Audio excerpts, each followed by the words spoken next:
Yo, what's good YouTube? It's boardzy, and believe it or not, it has already been 1 month since the Viper V3 Pro released. I've had my units for even longer. This black one was sent out to me by Razer a few weeks before the drop, and I had this white one that I acquired on eBay for a good amount of time. So I have really been using these as my main. I really feel like the last time I mained a mouse to this extent was like 2020 or 2021 when the GPX first dropped and it just cleared the competition. Obviously, the gap is not that big, but I said it before, this is just like a perfect mouse for me. There's just no flaws, nothing new has really popped up over the course of a month. The build quality is still an absolute tank, even if I'm squeezing as hard as I can.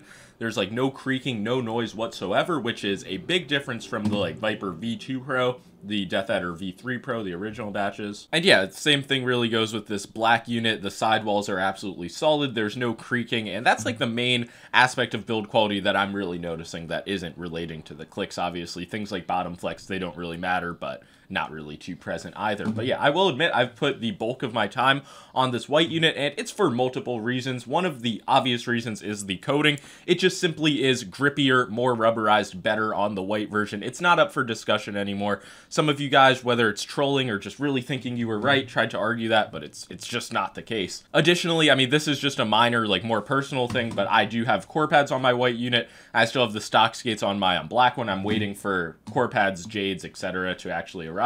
But yeah, that's just a minor difference. But yeah, I will admit I've put the bulk of my time on this white unit. Another thing that I've seen a few comments mentioning is that the clicks on my personal white unit are heavier than they are on the black unit. It's just like, I don't know, it's just easier to spam. Imagine I got a force gauge and I could actually do this test like accurately. But yeah, with the black unit, I just noticed the clicks are a bit lighter feeling, not as tactile. So I don't know if that's a thing with all retail units or just color variants or just unit variants. But yeah, overall, I would say this white unit all around just feels like 3 to 5% better than the black one, factoring in the coating, the small mods. And yeah, I'm by no means saying that if you got the black unit, you are worse off than the white one, but if I were to get one, if I were to just recommend getting one, it would be the white unit. The weight does come in at 54 grams on the black, 55 on the white, and I think that this is pretty much a perfect weight. I mean, because this is a larger mouse. That's what some of you guys got to realize, like asking for a 40-gram mouse, like it's the Ninjutsu Sora, like it's a G-Wolf's mouse, like Final Mouse. The Viper V3 does compare well with the Final Mouse large size, which does come in at a lighter weight, but it's just like, I don't know, if my palm is supporting the mouse, if it's making contact with the hump, I just don't feel like I really need a lighter mouse. For fingertip, between these two mice, I think the ULX Tiger is definitely just like a nicer feeling design. But yeah, for claw and palm especially, I just feel much more at home on the Viper V3 Pro. It has flatter sides.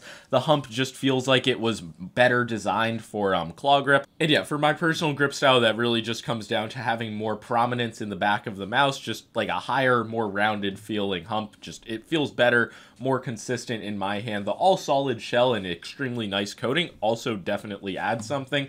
In my opinion, more than the like just 15-gram weight difference. I'm not saying that that's not massive, but just overall mouse experience wise, I can live with a perfect 55-gram mouse. Like, I don't know how that's a controversial statement. And I understand that really the one thing that kills this mouse for a lot of people is that it's just bigger than most of the mice out there. You guys have become accustomed to like these Lamzu Atlantis mini style shapes. Even the endgame OP1 8K is just like a super narrow, thin mouse. So yeah, a true big, like kind of plop your hand on it shape that is even a bit bigger than the super light. That's too big for a lot of people. But this is the 1 month update for me personally, how my units are doing, and I just have nothing bad to say. Like, nothing has deteriorated quality wise.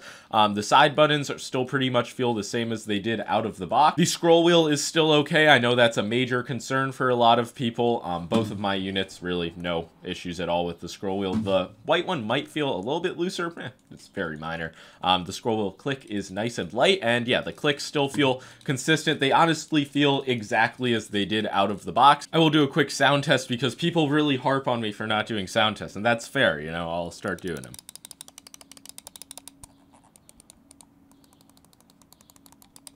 But yeah, they do still have that like Razer optical sound, but honestly, after just maining this mouse for the time I have, I've just gotten used to it and it just feels fine. So yeah, I'll stand on what I said in my original video. This is just the best like mouse experience, all factors considered, that I have been around for. And yeah, it really just almost feels complete in a way where other mice, they always have at least one thing lacking. I mean, the GPX, it's no poor mouse, but if just head to head, I prefer using the Viper V3. I recommend watching my comparison if you haven't already, if you want more detail. Another thing to mention is the wireless, like the tech side of it. The battery life, I would say, is a bit worse than I initially reported. Maybe it's because I've actually been using 8K hertz in some scenarios, but I feel like every 3 days I'm plugging this mouse in, and that's possibly because when I see the charger indicates orange, that's under 30%, that's when I charge it, because I don't want to risk any potential added latency on low battery. And yeah, just generally want to have my mouse fully charged. So 70% going down in 3 days on higher polling rates. So yeah, it's not terrible battery life, but it's obviously not breathtaking either. And I believe they did a firmware update, and there were 2 or 3 people in my comments saying that they were having random stutters or disconnects.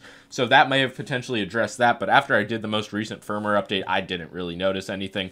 Some people don't like the fact that there isn't a motion sync toggle, and I do understand that gripe, but I also feel like Razer's motion sync is a cut above the rest of the competition, especially on whatever sensor this actually is. I believe it to be a 3950 V2, just a revamped, improved version. Some people think it's a completely new model from Pixar. Whatever it is a fantastic, flawless sensor that I can almost guarantee that you're not going to say oh, this other mouse has a better sensor feeling. It's just, I don't know, it's the best tech on the market. It's implemented well. I have no gripes. So yeah, overall, I feel like Razer, they really figured it out, and the next step is just making other models. I would have fucking launched this alongside a mini version pretty much, but I feel like they're never going to release a mini version for some reason. But yeah, really just in its current form, this is a perfect mouse for me. I would say 19 by 10 hands and above should be safe for this mouse. Some people are like, oh, I'm 18.5 by 9.5, you'll be fine.